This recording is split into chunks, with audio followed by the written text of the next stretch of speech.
Land of the Blind is the latest set by Mammoth Factory Games, and in this one you get some really creepy horror vibes and some pretty cool miniatures to go along with it. Full disclosure, Mammoth Factory Games kindly sponsored this video and sent over the minis for me to print off and paint up. So what do you get with Land of the Blind? Well, the first thing you get is this massive blind behemoth who comes on a 100mm base, which looks really funky. This big like hunched demon thing with his eyes basically gouged out, so a really cool addition if you're into the big minis.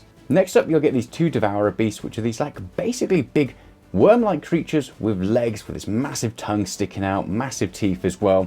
And then moving on as well, you also get these two Soul Eaters, which are these winged creatures with these long necks that are like, I think they're called lamprey eels with these awful, horrible, toothy mouths. Moving on, you'll also get this Lady Helena, which is this like kind of almost Greek-inspired woman. She looks really interesting and definitely a fun hero to paint up. And you'll also get the Worm Eldritch Scryon. Now she's a really interesting sculpt. She's all blindfolded, she's in these like tattered robe type things. I really like her pose. She's not doing overly much, but she could be doing some kind of magic, she could be surrendering, she could just be standing defiantly. I really like the sculpt on this one. I don't know what it is about it, but it really stands out. Then you also get the young Devourer beast, because you always need something that's a little bit cutesy with some creepiness to it, and basically it's the baby of those big worm-like legged creatures. Next one up, you also get Yeveka, the Wandering Blade.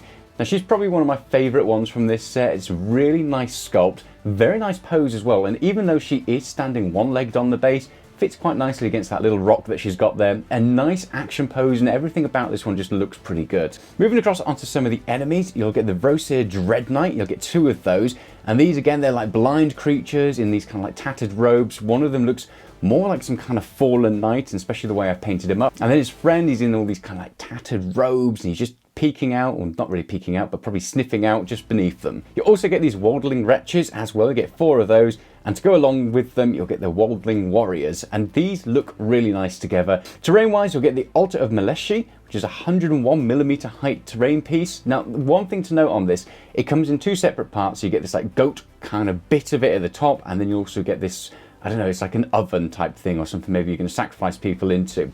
I printed the bottom part off in FDM, and it came out really nicely. I didn't need to use support or anything like that. So if you do want to save some resin and you have an FDM printer, the bottom part of this, like the brick oven, prints off very nicely.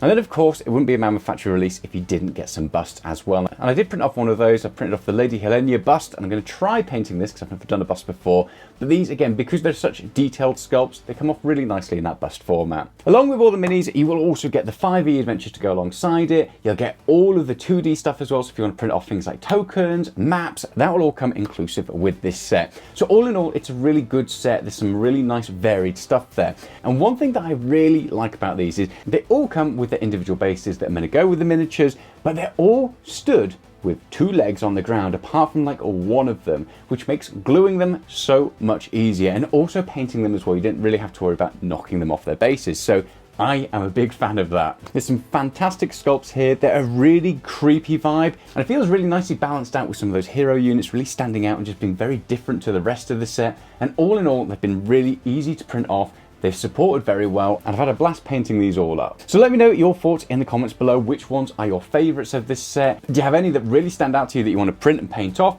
Let me know in the comments what your thoughts are, and I'll see you in the next one. Thanks so much to Mammoth Factory Games for sending this set over to me, and hope you've enjoyed. See you soon. Bye.